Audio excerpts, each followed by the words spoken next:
If let me double check. Yeah, it's counting. It's counting time. If you happen to tune into my channel yesterday or had a notification that I uploaded something, if you're a subscriber, you will know that I am in the process of fixing a pair of. I'm not going to pick it up. Well, actually, yeah, why not? I am in the process of fixing a pair of broken RCF loudspeakers, and I found out that the broken component is the main 8-inch woofer that sits in there. The coil is melted. Whenever I move the cone to pump air through the vent, that stinks. It smells like death in here. So yeah, that is what needs to be replaced. And I mentioned as well that the replacements I ordered had been delayed. Thank you, Every. Finally, I did pick them up last night, and there it is. Now, on the face of it, you might straight away spot there's a fundamental difference. Cone sizes aside, that's the same. The biggest difference is the basket or the lip on the RCF speaker is quite a bit bigger than the replacement, which means, if I pop this down over here, which means when this sits in there, none of the holes line up. So there is a 10mm gap to the holes. Now obviously, as I did also mention, oh, it's stuck, don't get stuck. This only has 4 mounting holes, so I can only reuse 2 of the mounting holes on here. The 2 I do want to reuse, as I just said, there's a 10mm gap between the mounting hole in the cabinet and the mounting hole on the basket for the replacement speaker. It also means if I were to drill the additional 2 holes for the other 2 mounting points, it would be so close to the edge, so close to this edge, that it would just chip away. It would break the wood because this is only MDF.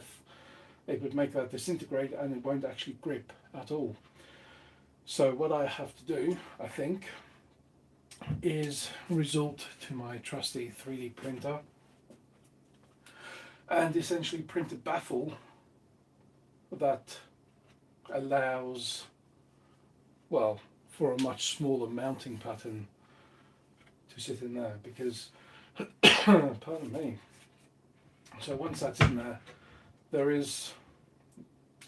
we have got a bit of movement. Let me get an accurate measuring stick. Whee, that's big. So we've got an overall movement of, I can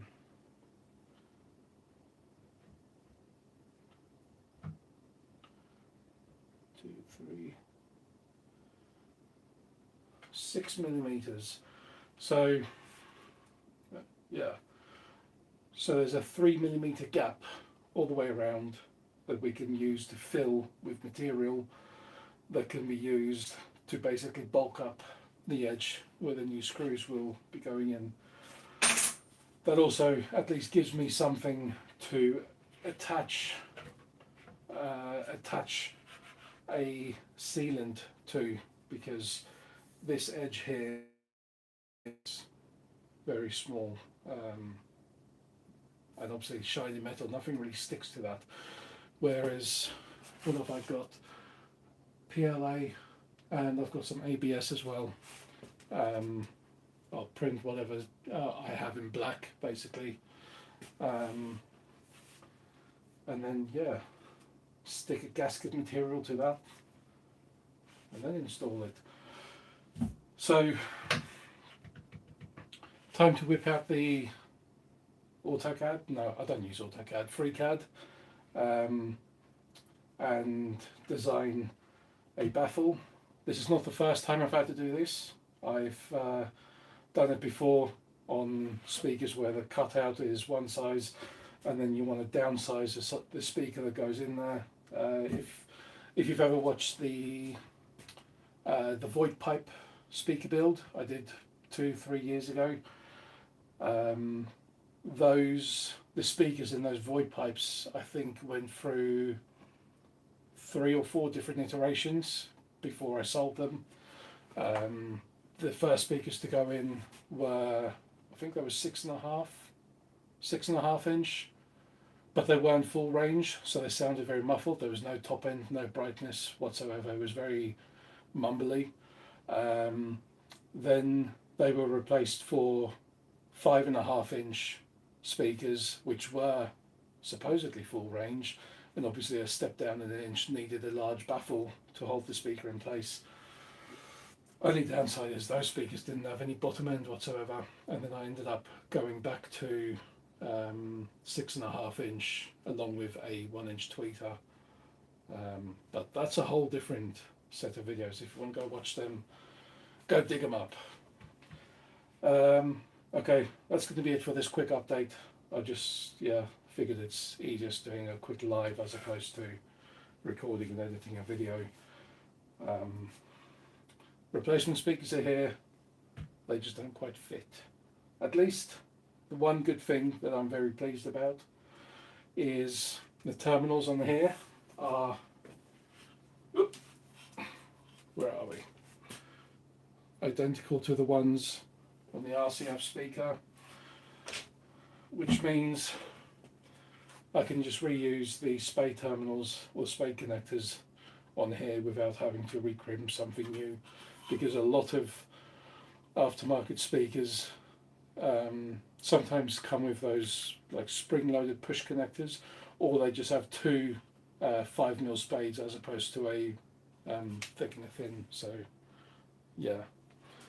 Well, I've just realised I think these are gold plated. Those aren't. Yeah, I'm not gonna. Yeah, that's fine. It'll work. It'll be fine. Okie dokie. Right, that's it. Ooh, that's heavy. Put that back there. Off to CAD World.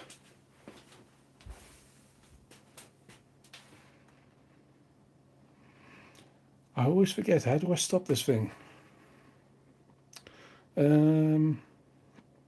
This interface is terrible. Right, let's try this button. Nope, that's not the one.